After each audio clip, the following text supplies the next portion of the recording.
This video is an introduction to multiple of K, which is a variation in the game of equations, part of the National Academic Games found at agloa.org, agloa.org. So let's talk about multiple of K. So multiple K is one of the variations. If you're watching this video, hopefully you're familiar with the basic game and some other less complicated variations. So how does it work? It's called multiple of K because K is a number that is chosen, and that number is what you will divide other numbers by. Typically, we're talking about the goal. We're going to divide the goal by K. K can be any number from 6 through 11, 6, 7, 8, 9, 10, or 11. And again, we're going to divide that into whatever the goal is. You can see that we have some different possible goals, 21, 25, 35, 57. We're going to talk about that in a short period of time. Okay, so in most equations, we want to create a solution that is equal to the goal. But when multiple of K is called, instead of creating a solution that is equal to the goal, we want a solution that, and we're going to write this with not an equal sign, but a third line, which means we want a solution that is congruent to the goal. So what does congruent mean? It means that if we pick K, and in this first example, we're going to let K be 6.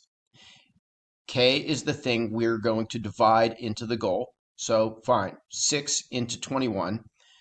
We want the solution to have the same remainder as the goal when divided by K.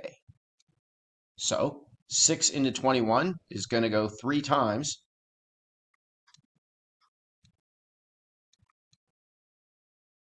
3 times 6 is 18. Gives us a remainder of 3. So what we need to find is another number that would also have a remainder of 3. For example, 15.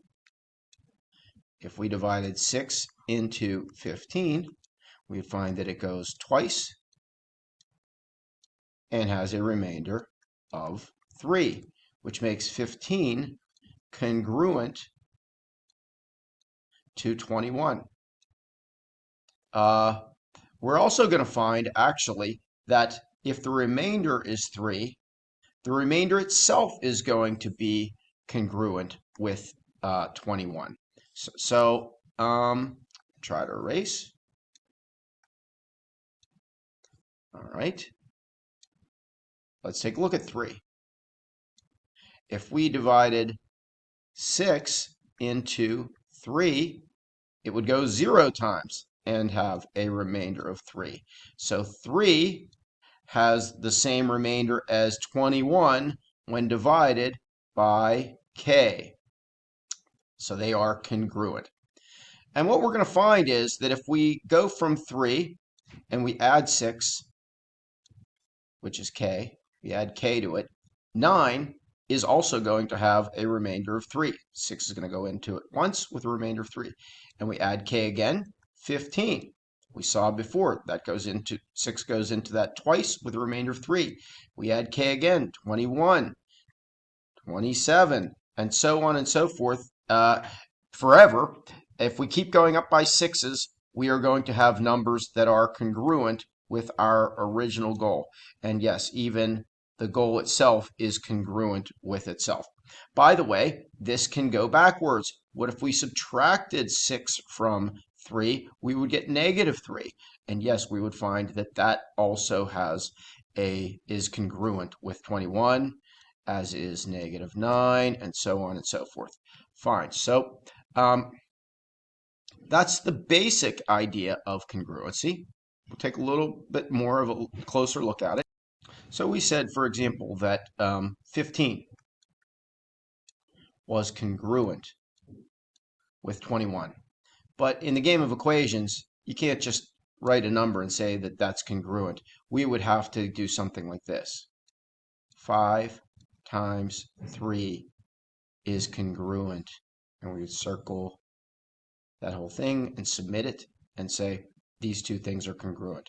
And since 5 times 3, 15 has a remainder of 3, and 21 has a remainder of 3, we would have that would be a successful equation. Let's try this k equals 7. 7 into 25.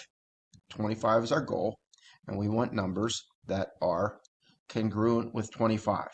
So 7 into 25 goes 3 times with a remainder of 4. So anything with a remainder of 4 is going to be congruent with 25. Let's start with the simple one. 7 goes into 4. 0 times with a remainder of 4, which makes 4 congruent. But we can't just say 4, but 3 plus 1 would be congruent with 25. Let's look at 35. We need numbers that are congruent with 35 when k is 8. 8 into 35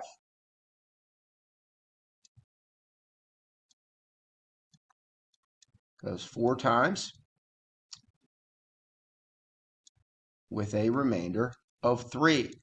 So what else has a remainder of 3 when divided by 8? How about 11?